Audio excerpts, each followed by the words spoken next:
There is a room full of professionals right now. A conference, a mixer, a LinkedIn notification, and almost every single one of them thinks they know how to network. They don't. And the worst part, the most people who are worst at it are usually the most confident that they are doing it right. Today, we're going to fix that quietly, strategically, the way real networkers do everything. Welcome to the Networker Dark. Let's start with a number that should make every profession uncomfortable. Research from the University of Chicago found that 80% of professionals fail to turn initial connections into meaningful relationships. 80%. 4 out of every 5 people you see networking, attending events, collecting contacts, sending connection requests, are doing it in a way that produces almost no lasting value. And LinkedIn's own data confirms this from another angle. 85% of all job placements happen through professional connections, not applications, not CVs, connections. So here we have the great networking paradox of our time. Networking is the single most important professional skill for career advancement, and the vast majority of people are doing it completely wrong. The problem is not effort. Most people who network badly are actually working quite hard at it. They show up to events, they send connection requests, they follow up. Sometimes the problem is that they have fundamentally misunderstood what networking actually is. And that misunderstanding is costing them opportunities they don't even know they are missing. In this video, we're going to break down exactly what bad networkers do, why they do it, what the research says actually works, and how to become the kind of person who builds a network so quietly effective that other people can't even see the strategy behind it. Look calm on the surface, work hard beneath it, connect with everyone. Let's get into it. Before we talk about what people do wrong, we need to address the foundational mistake, the one that makes all the other mistakes possible. Most people think networking is about collecting people. They measure their network by its size, how many LinkedIn connections, how many business cards, how many numbers in their contacts folder. They approach professional events like a harvesting operation, moving from one person to another person, extracting contact details, mentally tallying up the evening's output, and this is precisely why their networks produce so little.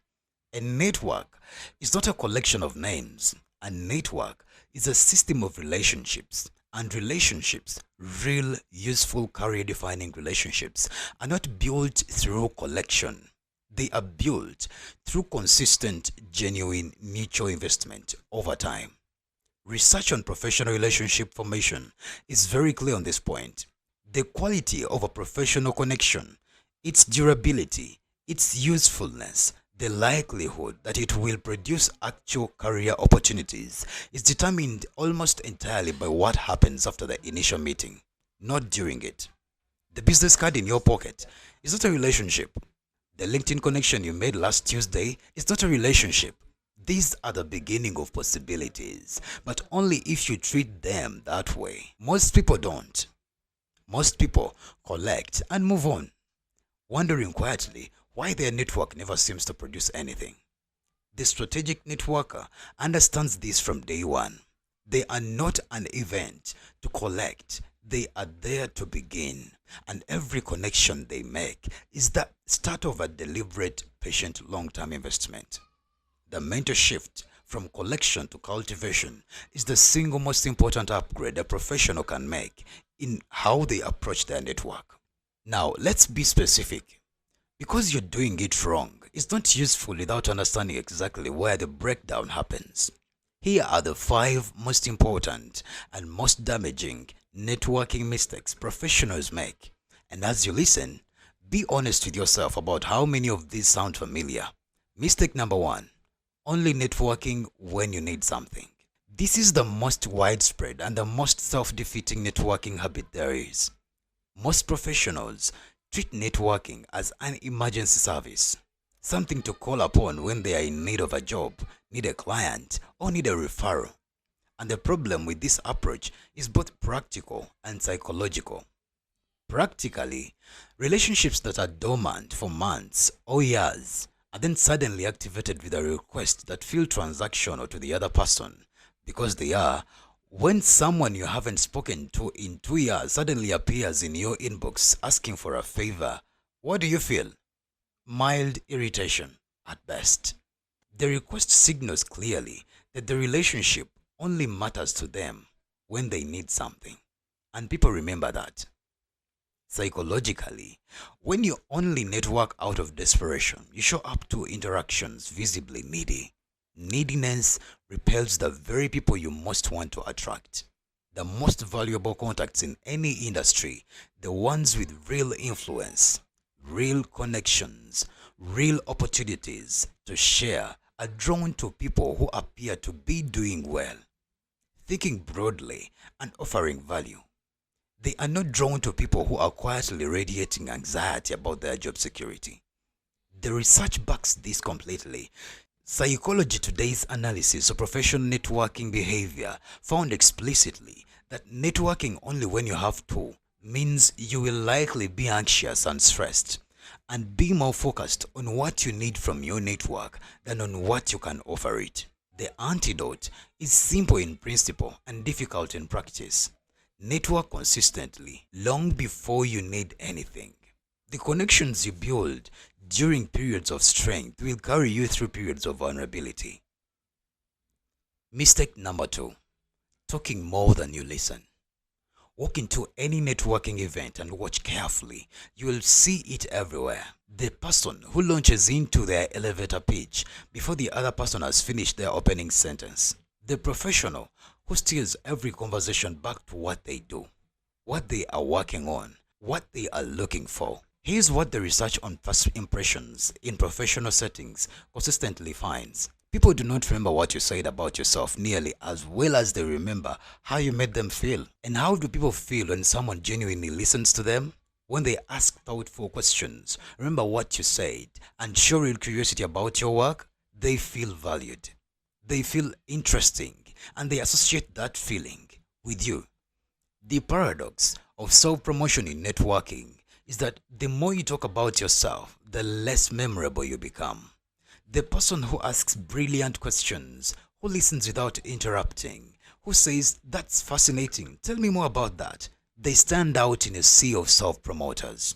Not because they said anything remarkable, because they made someone else feel remarkable. The most strategic networkers in any room are often the quietest. They are working beneath the surface, asking, listening, filing, building a picture of who this person is, what they care about, and how they might become genuinely useful to each other over time. Mistake number 3: failing to follow up or following up badly. Research published by career development professionals consistently identifies failure to follow up as one of the single biggest networking mistakes a professional can make. Think about every conference you have attended, every event where you had a great conversation, every person whose card you took home with a genuine intention to reconnect. How many of those connections are still active? How many became anything? For most people, the answer is almost none, because the follow-up never happened. Or it happened once, generically, and then disappeared. The follow-up is not a formality. It is the moment where a conversation becomes a connection. And the quality of the follow-up determines the quality of the relationship that follows. A generic "great to meet you" message within 48 hours is better than nothing. But a follow-up that references something specific from your conversation, that shows you are genuinely listening, that offers something of value, that asks a thoughtful question about something they mentioned, that is the difference between being forgotten and being remembered. The strategic rule here is give before you ask. Every follow-up interaction should lead with value. an article relevant to something they mentioned, a connection that might be useful to them, an observation about something in their industry. The person who consistently gives without immediately asking for anything in return builds social capital at a rate that occasionally requesters can never match. Mistake number 4. Networking only within their existing circle. Most professionals gravitate naturally toward the person they already know at events. They stick with colleagues, with former classmates, with existing contacts. It feels comfortable, it feels productive, it feels like networking. It isn't. Or at least, it isn't the kind that moves careers forward. In 1973, sociologist Mark Granovetter published one of the most influential papers in the history of social science. A paper that has since garnered nearly 67,000 academic citations. His theory, the strength of weak ties, his findings that it is not your close friends and existing colleagues who create the most career mobility. It is your acquaintances. The people on the outer edge of your network, the ones you don't speak to regularly, are most likely to open new doors. Why? Because your close contacts mostly inhabit the same professional world as you. They know the same person, hear about the same opportunities, move in the same circles. They can offer support, but they rarely offer novelty. Your weak ties, the people who exist in different industries, different companies, different social spheres, are your bridges to worlds you don't have access to. And it is precisely those worlds where new opportunities live. This theory was tested on an extraordinary scale by researchers from MIT, Harvard, and Stanford, working with LinkedIn's data from over 20 million users over 5 years. Their conclusion confirmed what Granovetter had theorized 5 decades earlier. Weak ties, specifically moderately weak ties, people with around 10 mutual connections, create the most job mobility. Not your closest allies, your broader acquaintances. The professional who only networks with people they already know is drawing from the same well over and over again. The strategic networker constantly expands their perimeter deliberately, patiently, knowing that the most valuable connections are the ones that bring them to places they've never been. Mistake number 5. Treating networking as a transaction rather than an investment. The transactional networker operates on a simple mental ledger. I do something for you, you do something for me. We are even. Every interaction is weighed for its immediate return. Every connection is evaluated for what it can produce right now. This mindset produces weak, brittle professional relationships that dissolve the moment the transaction is complete. It also repels exactly the kind of people worth knowing, because senior well-connected professionals can spot a transactional networker from across the room and they avoid them. The investment networker operates differently. They contribute without scorekeeping. They make introductions without expectation. They share information, offer help, and show up for their contacts consistently. Not because they are owed a return, but because they understand that a reputation for generosity in a professional network is one of the most compounding assets a career can have. Adam Grant's research on giving behavior in professional networks found that the highest performing professionals across almost every industry are disproportionately givers.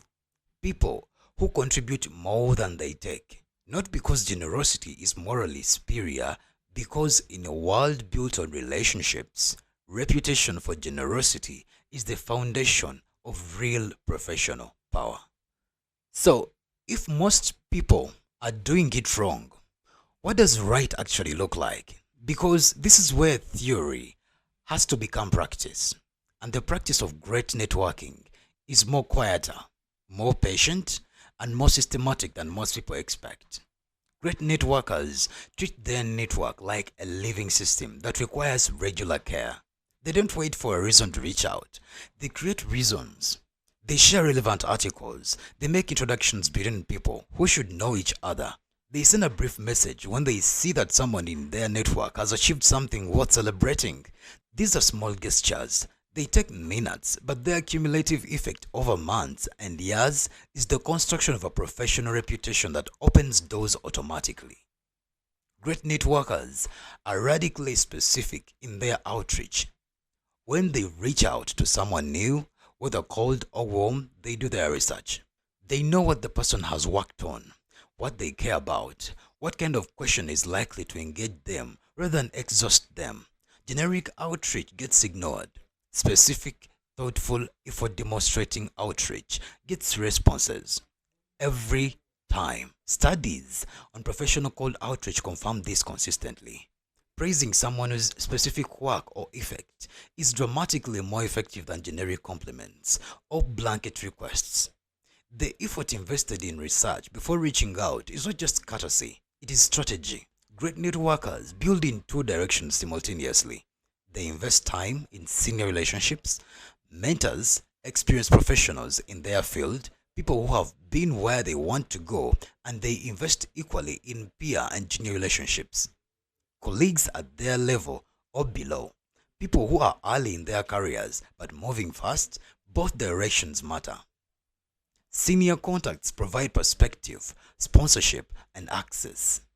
Peer and junior contacts provide longevity because the junior professional you support today becomes the decision maker you want access to in 10 years.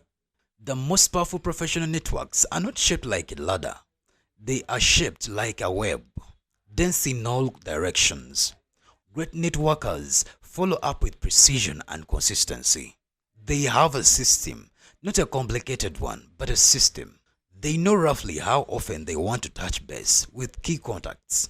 They make notes about what matters to the people in their network, their projects, their goals, their families, their challenges, and they use that knowledge to make every interaction feel personal, relevant, and worth having.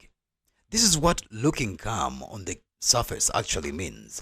The great networker appears effortlessly connected because all the effort happened quietly, consistently, over time, before anyone was watching. There is a myth about networking that needs to be dismantled because it stops a huge number of talented professionals from even trying. The myth is this: great networkers are extroverts, naturally warm, socially fluid, energized by rooms full of people. And if you're not that person, if the thought of working a room makes you want to quietly disappear, then networking is simply not your thing. This is completely wrong, and the research proves it. A study from the University of Pennsylvania found that introverts often build stronger professional networks over time than their extroverted counterparts, not despite their introversion, but because of it. Here's why.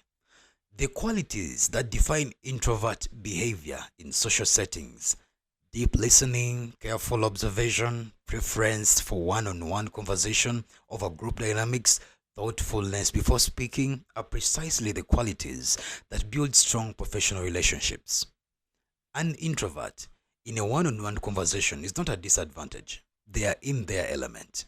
The extrovert who works every room, shakes every hand, and leaves every event with a stack of business cards has optimized for volume. The introvert who has three deep, genuine, memorable conversations at the same event has optimized for quality. And in professional networking, quality compounds in a way that volume never can.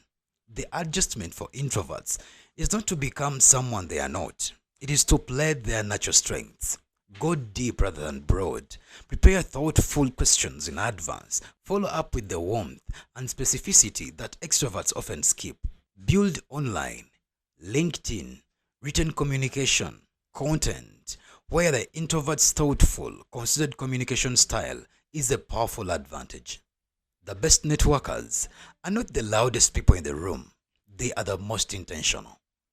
Here is the simplest way to summarize everything we have covered. Bad networkers treat people like resources. They show up when they need something, collect contacts like currency, talk more than they listen, and vanish the moment the immediate transaction is complete. Good networkers treat people like people. They show up consistently, They listen more than they speak, they give without keeping score, they expand their reach beyond the familiar, and they follow up, not once, not occasionally, but as a practiced systematic discipline.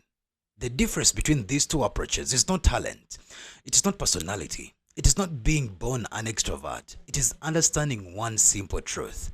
Your network is not what you have built, it is what you have invested in. And like all investments, the returns depend not on a single dramatic gesture, but on the quiet, consistent, patient work that most people are too distracted or too impatient to do. Look calm on the surface, work hard beneath it, connect with everyone. That's the network attack. If this gave you something to rethink about how you build your professional relationships, share it with someone who needs to hear it. Subscribe, stay strategic, and we'll see you the next one.